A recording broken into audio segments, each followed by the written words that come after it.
that, but I'm really happy when you see almost $17 trillion will be invested in this country over the next few months, actually. We started from the day we came in. We turn now to the growing level of economic uncertainty surrounding the North American auto industry. The big three are navigating a new era as they deal with the impact of President Trump's tariffs. Now, General Motors and Stellantis are already feeling the impacts, and now we're waiting to hear from Ford. GM says its second quarter profits fell by $1 billion. Stellantis says it lost $2.7 billion. Our old relationship with the United States, a relationship based on steadily increasing integration, is over.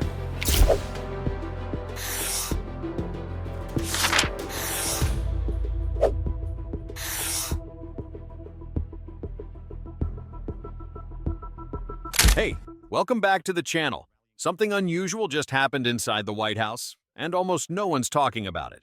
On October 7th, 2025, Donald Trump met with Canadian Prime Minister Mark Carney. Officially, it was a diplomatic visit. But behind closed doors, the real topic wasn't politics. It was cars. The symbol of North America's industrial power has quietly become the front line of its biggest economic rift. Trump walked in boasting about $17 trillion in new investment. Carney responded with silence and data. He laid out factory closures, job losses, and the slow migration of capital away from U.S. soil. 3 days earlier, Washington had reaffirmed a 25% tariff on Canadian vehicles, a move that sent shockwaves through an already fragile auto market. For years, Detroit was the beating heart of North American manufacturing. Now, its future may depend on what was said or not said in that room. What if this meeting wasn't about repairing relations, but redefining them? Before we begin, hit that like button if you're finding this eye-opening. It really helps us beat the algorithm. And that's where the real story begins. Because behind Trump's claims of record investment lies a very different reality.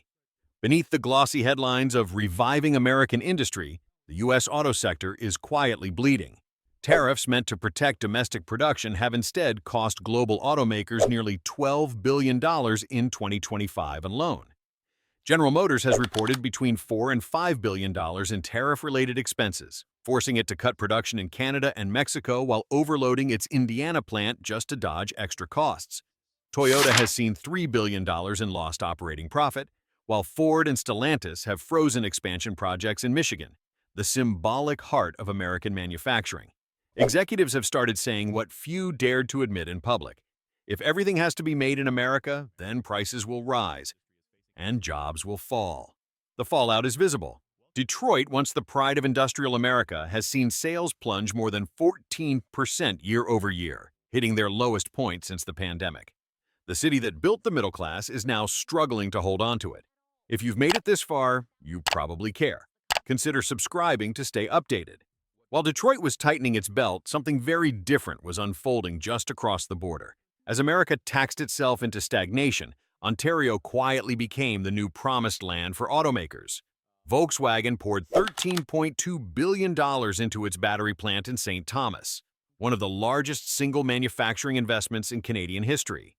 Stellantis followed with $15 billion for its Windsor EV complex, while Sweden's Northvolt committed another $4.6 billion near Montreal. Together, these projects are reshaping the industrial spine of southern Ontario. The once steel-driven corridors of Toronto and Hamilton are now being called the battery belt of North America, a network of factories, suppliers, and research hubs designed to power the next generation of electric vehicles. In one meeting, Carney summed up the contrast in a single line. "We don't tax trust, we build it." And the numbers back him up. Since 2010, Canada has attracted over $40 billion in new automotive investment, nearly half of it arriving in just the past 2 years, precisely as Washington doubled down on tariffs. For a country long dependent on U.S. demand, with 90% of its exports once flowing south, Canada is now redrawing its map, reaching east toward Europe and west toward Asia. The shift is subtle, but it signals something deeper, a quiet rebalancing of industrial power across the continent. But success on one side of the border often comes at a cost on the other. As Ontario rose, America's protectionist shield began turning inward, isolating the very industry it was meant to defend. The America First doctrine has, in many ways, become America alone. Tariffs of 25% on Canadian vehicles and 10% on Mexican components have fragmented what was once a seamless North American supply chain. Each car now costs 20 to 30% more to build, not because of innovation, but because of paperwork, rerouting, and politics.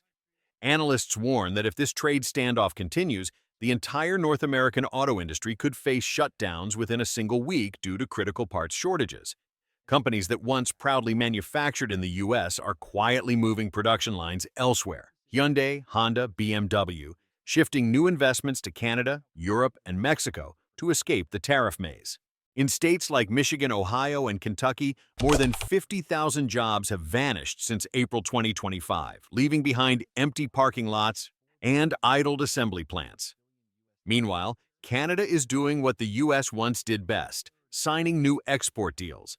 Canadian suppliers are now expanding shipments to the European Union and finalizing fresh contracts with Germany and South Korea. It's an ironic twist. The harder Washington tries to protect its industry, the more it drives that industry away. Behind the policy headlines and trade figures lies a quieter collapse, one that's harder to quantify but easier to feel. Across Michigan and the Midwest, once busy assembly lines have gone silent. For many workers, this isn't about tariffs or trade theory, it's about survival. Unions in Detroit are warning of the largest wave of layoffs in a decade, as hundreds of temporary contracts are terminated ahead of schedule. Parts suppliers, crushed by surging costs, are closing their doors altogether. The price of steel and aluminum, both hit by Trump's tariffs, has doubled since 2022, turning every bolt, frame, and fender into a financial burden. On the ground, frustration is growing. Many workers say they haven't seen the promised benefits, only tighter budgets and shrinking opportunities. Consumer confidence has dropped sharply, auto sales have fallen, yet new car prices are up 12%, driven by import costs and shrinking competition. In financial circles, analysts have coined a term for this moment, the manufacturing confidence crisis. It's not about production numbers anymore, but faith, the belief that America can still build what it promises, and that's a currency no central bank can print. Mark Carney seems to understand something Washington often forgets. In modern trade, victory rarely comes from confrontation, but from adaptation. Instead of meeting tariffs with anger, Canada has chosen quiet redirection. By mid-2025, that shift was already visible. In June alone, vehicle imports from Mexico reached $784 million, surpassing those from the U.S. for the first time in 3 decades. It wasn't a symbolic move, it was a signal. Ottawa was rebalancing its trade routes, building resilience instead of retaliation. Canada's response to U.S. tariffs has been measured rather than emotional. Counter-tariffs were applied, but kept modest to prevent escalation, while new trade channels were strengthened with the European Union. The Department of Trade rolled out a $5 billion Canadian support package to help domestic firms expand into Europe, India, and Southeast Asia, cushioning the blow of lost access to U.S. markets. The strategy is simple but deliberate. Reduce dependence on the U.S., which still accounts for roughly 77% of Canadian exports, and cultivate an independent EV supply chain that serves multiple continents. The results are telling. Even as the U.S. economy edges toward recession, investment in Ontario and Quebec remains steady, and employment in the auto and energy sectors has inched upward. Canada isn't trying to win a trade war, it's trying to outlast one. The Trump-Carney meeting wasn't just another diplomatic encounter. It may come to define a historic pivot in North America's industrial order. For over a century, the United States stood as the engine of global manufacturing power, dictating the pace, technology, and standards of production. But as tariffs rise and alliances strain, that engine is beginning to stall under its own weight. The irony is unmistakable. A policy designed to protect American industry is now pushing it toward isolation. Across the border, Canada, once dismissed as a junior partner, is quietly rewriting the rules of engagement. Through a mix of long-term planning, measured diplomacy, and strategic openness, Ottawa has turned economic pressure into opportunity.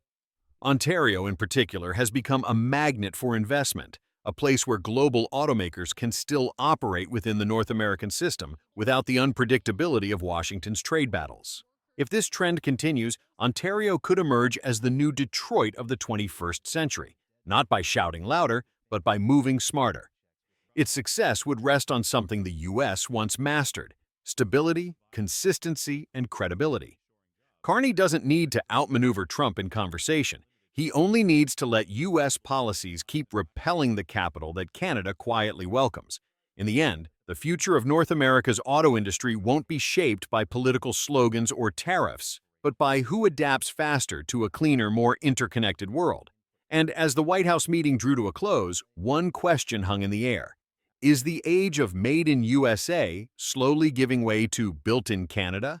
The story doesn't end here. It's still unfolding across factories, trade offices, and border crossings every single day. Whether you see this as a warning or an opportunity depends on how you read the road ahead. If this video gave you something to think about, like and subscribe to support more content like this. Thank you.